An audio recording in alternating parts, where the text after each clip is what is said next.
Are you ready for RuneScape's next toughest challenge? Yeah. Are you ready to obtain a fresh pair of black Air Forces? Yeah. Have you made the questionable decision to leave a 15-year-long career as a WoW streamer to participate in my favorite autistic stim? The Doom of Mokhaiotl is a multi-stage aerobic capacity test that progressively gets more difficult as it continues. You start at stage 1, beat it, and then delve further into its lair. It increases in difficulty from level 1 up to 8, and once you beat it at 8, you repeat it over and over again until you drop. Here's your gear. Tebow would be best in slot, but I am a broke bitch, and if you're watching a guide for this boss, it's safe to assume you are too. Camp Scobo, bring that pipe, have a Darklight, Arclight, or Emberlight, runes for Demon Banes and Thralls, Ranging Pots, Cerebrews, Restores, maybe some combo eats, a single super extended antivenom, and the most important item of all, the Skull Scepter. This is required, go farm it before doing this boss. The Doom of Mokhaiotl has 7 special attacks and 3 auto attacks. Let's start with the auto attacks. I will be very thorough so you don't have to rewind. Blue is mage, green is range, orange is melee. Wasn't that fucking enlightening? On to the specials. Number 1, the exploding nut. When the nut blows up, it turns off your current prayer and sends down an auto attack. If it's a brown nut, it's a range auto. If it's a blue nut, it sends down a mage auto. As we progress deeper, more autos will come out of the nut, up to a total of 3 auto attacks per nut. Again, if it's blue, it'll start with mage, brown, start with range. The nut will also drop a rock down on top of where you are standing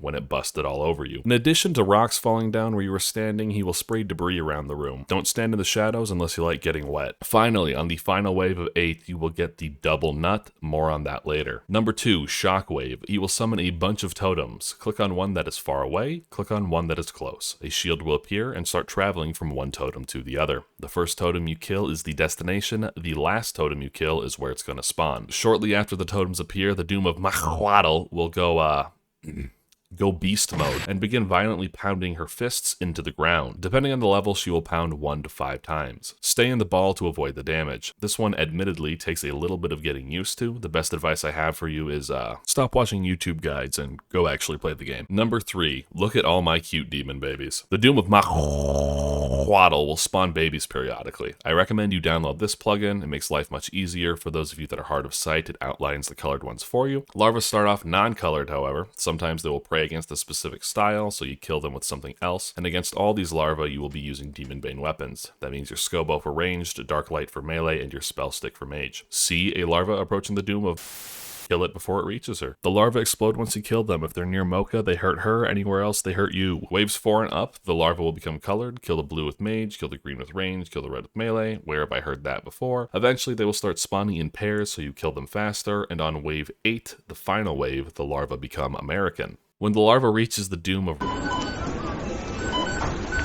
she will be healed and you will take damage. The damage taken and the health healed increases the more larvae that reach her. This persists through the stages. So be sure to kill as many as you can before they reach her. Don't get so greedy that you die chasing a larva, but also don't let too many slip through either. Number 4 and number 5, the melee punish and the shield phase. I'm putting these two together because they look identical and kind of work the same. The melee punish, she puts her shields together, she starts charging up. You can see her overhead, she's praying against mage and range, so you whip out your big, black, dark sword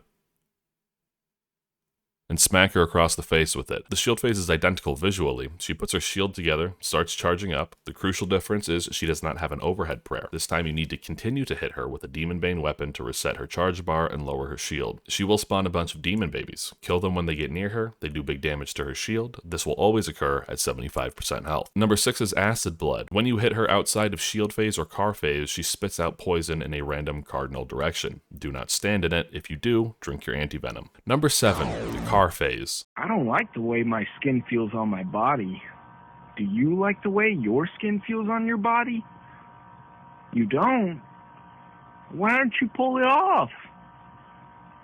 Pull off your skin. Beginning at Delve level 5, Mokhaiotl will culturally appropriate our favorite anthropomorphic car, Lightning McQueen. She burrows into the ground, looks deep into your soul, placing an eyeball 4 tiles behind you, and then charges to the eyeball. On wave 5, she will only charge twice. On wave 6 through 8, she gets a little frisky. She starts shooting out auto attacks while she's charging, and once she reaches her destination, she will slam the ground, send out a shockwave, destroying the rocks hit by the blast and damaging you if you're not behind a rock. She'll do this 3 times. The trick with this phase in particular is choosing which rock to stand behind. This will largely just come down to practice and understanding how the shockwaves feel while playing the game. The one tip I will give you is this. When you place a rock from Mocha's busted nut on these tiles here in the north and the east, you can trick her into zooming on top of them. If she shockwaves while sitting perfectly on top of one of these nut rocks, where the rock is in the middle of her body, the shockwave will be completely absorbed, making the rest of the fight easy peasy. An important note, this phase is 100% accurate. What does that mean? It means you can never hit a 0, buddy. This is why we brought the pipe. Whip it out during car phase and plaka-ka-ka-ka-ket for maximum damage. This is also a good opportunity to dump specials to heal up. Other than that, don't stand in her way when she charges you or you'll wind up like the event that totally never happened. Alright, let's run through waves 1 through 8 together. Here is the chart from the wiki if you'd like to follow along. Keep in mind that as you progress and she adds mechanics, she also gets more health and attacks faster. So keep those reaction times sharp. Level 1, Auto Attacker, kill larva, dodge the nut, stand in the ball for 1 slam. Level 2, Auto Attacker, kill larva, dodge the nut, 2 autos this time, stand in the ball for 1 slam. Level 3, Auto Attacker, kill larva, punish her for charging up, dodge the nut, stand in the ball for 2 slams, don't stand in acid. Level 4, Auto Attacker, kill larva, they're colored this time, punish her for charging up, dodge the nut, 3 autos this time, stand in the ball for 2 slams, and don't stand in acid. Level 5, Auto Attacker, kill larva, punish her for charging up, dodge the nut, stand in the ball for 3 slams, don't stand in acid, and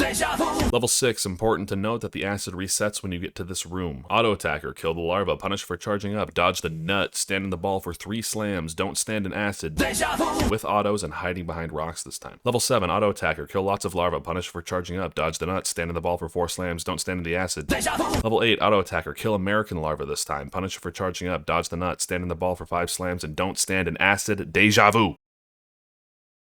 Okay, we got 3 minutes left in this video and a lot to cover, so listen up. Here's some life advice. This is called a Menophyte potion. No one has ever heard of this fucking thing before, but it restores stats over time. What's that mean? It means while you're getting your salad tossed and spamming Sarah potions to heal up, the Menophyte is working overtime in the background to restore your stats. This means you don't have to worry about clicking on restore potions. ZCB makes this boss way easier. On waves 1 to 4, shoot her in the head for 110 damage right off the bat. And on waves 5 to 8, shoot her when car phase starts for guaranteed big chunk damage. In the later waves, do not let the larva get even close to Mocha. Too much shit is going on at once, so when you see them come out, wax the little fuckers. Shield phase is the perfect time to spam Sarahs, the only downside being that you can brew your mage down too low to kill the mage larvas with your Demon Bane spells. Other than that, there's almost zero repercussions for healing up here. Lots of people have their own opinions on where to place rocks, and as time goes on, people will invent new methods, I am sure. Personally, placing a single rock here and using my fucking eyeballs for the rest is enough for me to get through waves 8 and a little bit further. If you're still struggling, however, I recommend looking further into some strats around the internet. If we were to elaborate further on the rock placement in this video, we could not only place a rock here, as outlined before, but we could place one here, outside of her charging range, so that when Mocha charges, she does not destroy it.